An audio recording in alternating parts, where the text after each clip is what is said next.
Okay, so I realize that I might have messed up on the shape a bit here, but I'm going to keep this in because we're just going to improv it. Again, this isn't about the exactness of the shape.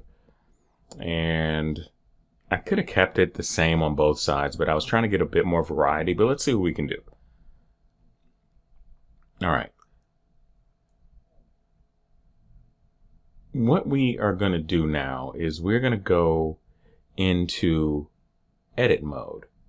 So go over here. Oh, I'm sorry. First you got to select the cube. That helps. Then you're going to go into edit mode. Now you're in edit mode and you're like, okay, what does this mean? Well, what we can do is you can go to X-ray mode, which I like. Right up there in X-ray mode. You can also go to wireframe. I don't like wireframe, gets a little, So I keep this in viewport shading to solid, and then I go to wireframe mode.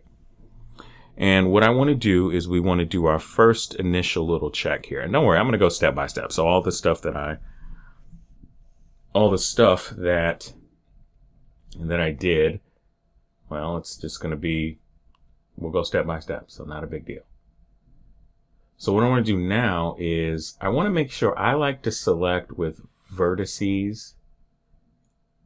And so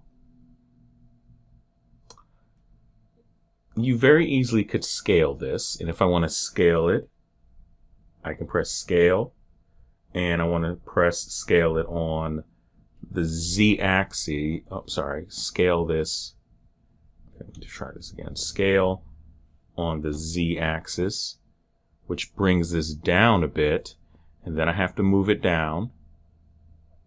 I can do that. Control Z, but you also can go to select mode. Select.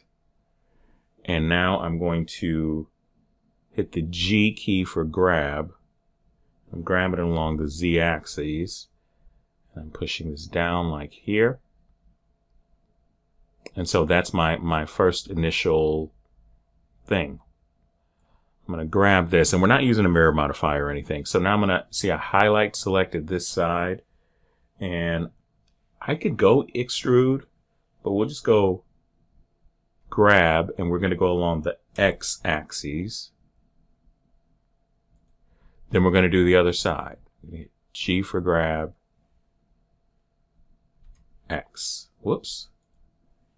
Let's go G for grab, X axis, and there we go. Now, the next thing that I want to do is I want to turn to the side with the 3 key, and I want to look over here and go, oh, okay, that's interesting.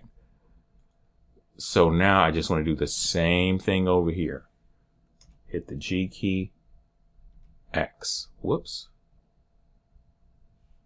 Let me do a Control Z just to make sure I didn't do anything off. Let's select again, G, X.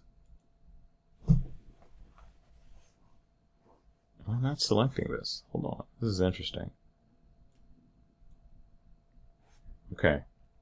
Hit the G key. Okay, it's moving. Okay, so now X. Oh! Okay, so I got to switch back now because this has got to be on the Y axis. Yeah, this kind of moved over a little bit. So now I'm going to check this and see. I guess it's all right. But I moved these to here. So I'm going to go back to G. There we go. So you may have to go back. It is on the Y axis. I do apologize. So click here. We'll get G on the Y axis. I know some of you are probably yelling at the computer monitor going, "You idiot." G on the Y axis. Sorry about that. All right, so now on this side, there's a bit of an indentation here. If I wanted to mirror this, I could, but I'm not, because I just want you to go back to face select, and we want to select the face. We want to hit I for inset, and I don't remember exactly where it is. So I should have did that. And that's close enough. So now I'm going to go back to 1. So that's your first step. is just to do that. So I'll see you in the next video.